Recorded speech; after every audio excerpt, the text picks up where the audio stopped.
There's some going around social media today. I think it was at Red Sox fan or somebody tweeted this out. This weird rabbit hole for diehard baseball fans like us to go down, where it's the greatest baseball player who shares a birthday with you. If they have to get on base by facing the starting pitcher of Game 1 of the World Series the year you graduated high school, would that player get on base? Yeah, do you live to see tomorrow? Your life depends on the best player from your birthday reaching base against this guy. The only celebrity birthdays I know I got Matt Damon. Oh, good one. I got Matt Damon. I got my 6th grade math teacher, Mr. Schumann. That's about it, guys. That's about it. Wow. So I don't really know if I have any baseball players who share a birthday with me. Oh, man. I looked yours up. Okay. And it is not good. I'm not going to get to first base. I'm not going to live to see tomorrow's show. I don't think, because Game 1, let's see. So Game 1 of the World Series the year you graduated high school. I graduated in 2000, part of the class of 2000. And the Subway Series was that year. It was Mets Yankees. Subway Series. Yankees, of course, win that. That's Andy Pettitte. Game 1. Started Game 1. Mm-hmm. And your birthday is? October 8th. October 8th. Okay, so hold on a second. So Andy Pettitte is on the mound. Hall of Very Good, Andy Pettitte, right? Hall of Very Good. Yeah, Hall of Very Good, Andy Pettitte. Let's see. No, I'm blanking. You had it. Oh, you got the graphic? Just throw the graphic up. So I don't have to on Peacock. Look. Oh, Donnie Bush. Donnie Bush against Andy Pettitte. An intergenerational matchup. The analytics on Donnie Bush was that he never faced pitchers who only pitched for a living. He faced lots of milkmen as well as insurance salesmen. Hit 228 against insurance salesmen. Donnie Bush. So Donnie Bush, didn't face anybody who didn't look like Donnie Bush. Do you know when he played? I don't know. I don't know when he played? I don't know anything about Donnie. Donnie Bush was born October 8th, obviously, 1887. Wow. Okay, 5'6", 140. Played for Detroit. He starred in the American League from 1908 to 1923. Led the league, led all of baseball in walks for 4 straight seasons. I guarantee you by the end of today's show, I will have an email telling me everything about Donnie Bush from my father. My dad's obsessed with this new Bill James book that has the history of everything that's ever happened in baseball. He was third. His best season came in 1914 when he was third in the league in MVP voting.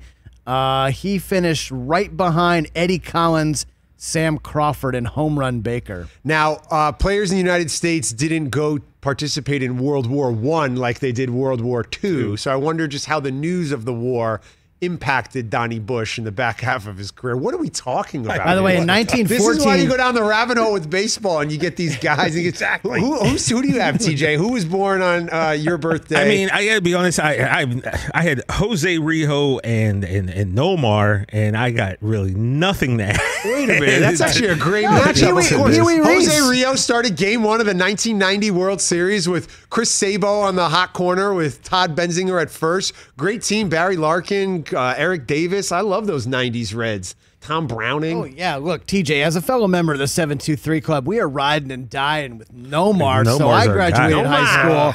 Nomar! I graduated high school in 1998, so I'm going with Nomar. And then Game 1, 1998 was Boomer, David Wells. I mean... Okay. So I wonder, these guys actually faced each other many times. I bet you Nomar's got a pretty good career against Nomar, a career 313 hitter. Against David Wells, though, 276. So just talking about getting on base, I like my chances. David Wells, one of those mythical figures in my life growing up in New York City when we were old enough to start going to the bars, or at least old enough to start trying to go to the bars. It was always this legend of David Wells. He had been here the night before and bought everyone shots. Or, oh, he's across town right now. Let's get in a cab and go see if we can see David Wells. Legend on the field and off the field as well. Del Tufo, who do you have for your birthday? And if you can get on base? It's terrible. Yeah. I'm dead. You're not living. It's like Richie Ashburn versus Jack Morris. Now, I don't really remember Detroit Tigers Jack Morris. I remember him, of course, years later in the World Series with Minnesota, but he was nasty in the mid-'80s. Yeah, Jack Morris was the man. So he's the best pitcher we've seen. Just to throw this out, like, your guy, Richie Ashburn, is in the Baseball Hall of Fame. He played from 1948 to 1962. He had a couple of decent, I mean, obviously a lot of great seasons. He's in the Hall of Fame, but he was third in the Rookie of the Year voting in 48. Okay. Had a couple of great seasons where he was 7th in MVP voting in 51 and 58. 6-time All-Star, 2-time batting champ. Played for the Mets. We got to figure out career, what Rich's combination is. Rich's birthday with the year Rich graduated high school. We got to look that up. Yeah, stand by. So Rich was born June 24th. So in terms of, let's see, Major League Baseball, his all-time great player would be Billy Nash, who played from 1884 to 1889. Billy Nash always had to be tested for sheep testosterone. He was if he was on the sheep or not. Short career. And when did Rich graduate? Known for drinking a bottle of Jack Daniels in between innings. Right. I'm 84. I'm 55. So Rich would have been like 88 or something, maybe? I'm going to say 88. Or 87? 87, 88. Must have been tough for Rich going to high school in a decade where nothing great happened. Nothing Sports great. in America, Del Tufo. In case you're just tuning into the show. 69. In our very thorough hot take. In our very thorough prep meeting where we go through all these notes. Yeah.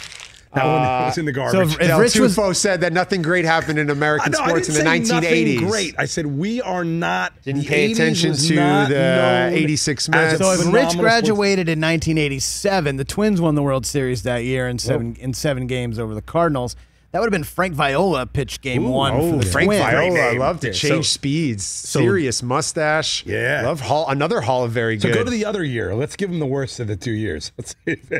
Oh, so you want me to go to 1988? Let's go to 88. So 1988, as we know, was Dodgers. Dodgers A's. Oh yeah, 1988, a World Series in the decade that wasn't really exciting or iconic, or didn't inspire an entire generation of fans in Southern California for 30 years before another one. What are you talking about? I told you the ends of the bookends are fine.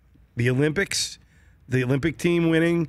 88, 89, you start seeing like San Francisco's getting good. Dallas is You're getting okay good. with all that? Yeah, I'm fine. So basically And your problem that, is 1987 wasn't exciting enough for you. The middle years, it's known for movies and music. That's it. Well, had Oakland won, Dave Stewart pitched, but Tim Belcher started game one for the Dodgers. Hey, you watched all the way to the end. Thanks for that. Watch more right here.